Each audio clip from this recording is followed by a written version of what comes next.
반가워요, 여러분. 오늘 저는 여러분과 함께 21세기에 필요한 최고의 요령, 돈 잘 빌리는 방법을 얘기하려고 나왔어요. 전문용어로 대출이라니 너무 먼 얘기 같다고요? 주위 어른들만 봐도 대출하려는 분들, 대출금 갚는 분들, 대출 때문에 고민인 분들이 정말 많아요. 여러분도 이제 곧 성인이잖아요. 성인은 뭘로 나눈다? 금융을 아는 사람과 모르는 사람. 까리? 그럼 지금부터 알면 재밌고 모르면 위축되는 세계로 들어가 봅시다. 여러분이 좀 어렵게 느끼는 것 같아서 먼저 옛날 얘기부터 하나 해줄게요. 옛날 옛적 한 남자가 돈 많은 변부자에게 찾아가서 이렇게 말해요. 내가 뭘 좀 해보려고 하는데 지금은 돈이 없어서 못하네요. 만냥만 빌려주쇼. 그러자 이 사람을 가만히 쳐다보던 변부자가 뭐라고 했을까요? 만냥? 콜! 가져가쇼! 깜짝 놀란 사람들이 물었죠. 왜요? 뭐 때문에 그냥 빌려주신 거죠? 그러자 변부자가 이렇게 말합니다. 보통 돈 빌리러 오는 사람들은 뭔가 못 믿어 보이는데 저 사람은 안 그래. 뭔가 달라. 핵이 있어. 갚을 것 같아. 확실해. 자, 여기서 우리가 알아야 할 점은 돈 빌릴 땐 당당해야 한다. 그런데 은행 가서 이러면 된다, 안 된다? 안 된다. 변부자 찾아가요? 눈빛으로 돈 빌려주는 것 없다니까. 대출이랑 방법이 있겠죠? 근데 어디서 받아야 할지 잘 모르겠어요. 그때 TV를 켜니까 돈 잘 빌려줄 것 같은 금융회사 광고가 막 쏟아져요. 전화 한 통이면 바로 쏴줄 것 같아요. 전화 들까 말까 고민돼요. 그런데 이렇게 막무가내로 대출을 시도하면 된다, 안 된다? 안 된다! 첫째, 여러분이 가장 먼저 알아야 할 것은 대출은 공짜가 아니라는 거예요. 매달 갚아야 하는 이자가 있어요.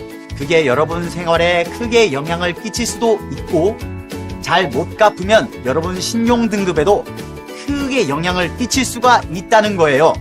그래서 대출 때문에 발목을 잡히지 않으려면 내가 대출을 꼭 받아야 하는지, 내가 매달 이자를 갚을 능력이 있을지 따져봐야 해요. 자, 우리가 이제 정신을 차리고 깔끔하게 입고 떨리는 마음을 애써 감추며 1금융권 은행에 대출을 받으러 갔어요. 근데 은행 직원이 신용대출, 담보대출 이런 얘기를 하네요. 신용이나 담보 이 둘 중 하나는 있어야 대출이 된다는 얘기겠죠. 신용대출은 신용이 있어야 된다는 건데 여기서 신용이란 그 조선 남자의 눈빛? 아니라니까. 여러분의 직업이 뭐고 회사를 얼마나 다녔고 월급을 얼마나 받는지 금융거래를 얼마나 어떻게 한 적이 있는지 부양가족이 있는지 등등등을 고려해서 판단하는 거예요. 그리고 담보대출은 신용대출보다 대출 가능 금액이 크고 이자가 낮은 게 일반적이에요. 만약에 여러분이 땅이 있고 여기 집을 짓고 싶어. 그럴 땐 은행에서 땅을 담보로 대출을 받을 수 있고 내 명의로 집이 한 채 있는데 대출을 받고 싶어. 그럼 집을 담보로 대출을 받을 수 있다는 얘기죠. 근데 이 대출 이자가 어떻게 계산되는지 아는 사람이 은근 없어요. 이것까지 알면 여러분 너무 똑똑해질 것 같은데.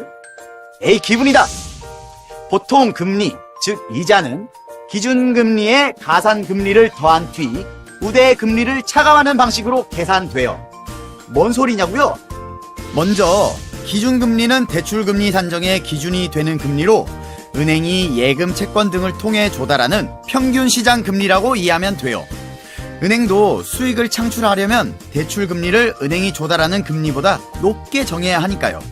그리고 기준금리에 여러분의 신용도나 담보 등을 계산해서 가산금리를 붙여요. 앞서 얘기했지만 여러분의 신용이 확실하다면 가산금리가 낮겠죠. 부럽다. 하지만 좀 애매하다 싶으면 가산금리가 높게 책정돼요. 못 받을 가능성이 높을수록 위험 부담이 많아지니까요. 여기다가 은행마다 할인이 들어갑니다. 이자 할인.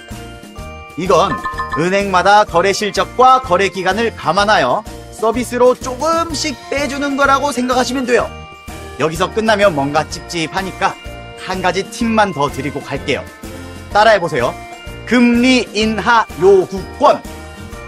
여러분이 한 2년 전부터 대출 받아서 막 열심히 갚고 있는데 그동안에 내가 처지가 나아졌어.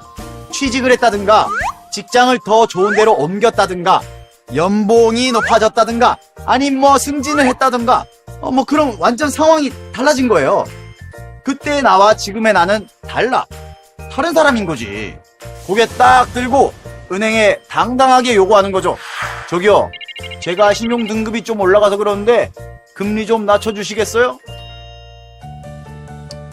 제발 그런 날이 왔으면 좋겠습니다. 힘내자.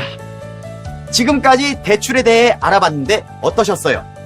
대출 받지 않아도 될 만큼 여유 있는 삶이 좋겠지만 금융은 알아둘수록 재산이 되는 거니까 여러분 금융 생활에 굉장히 유익하게 남을 거예요.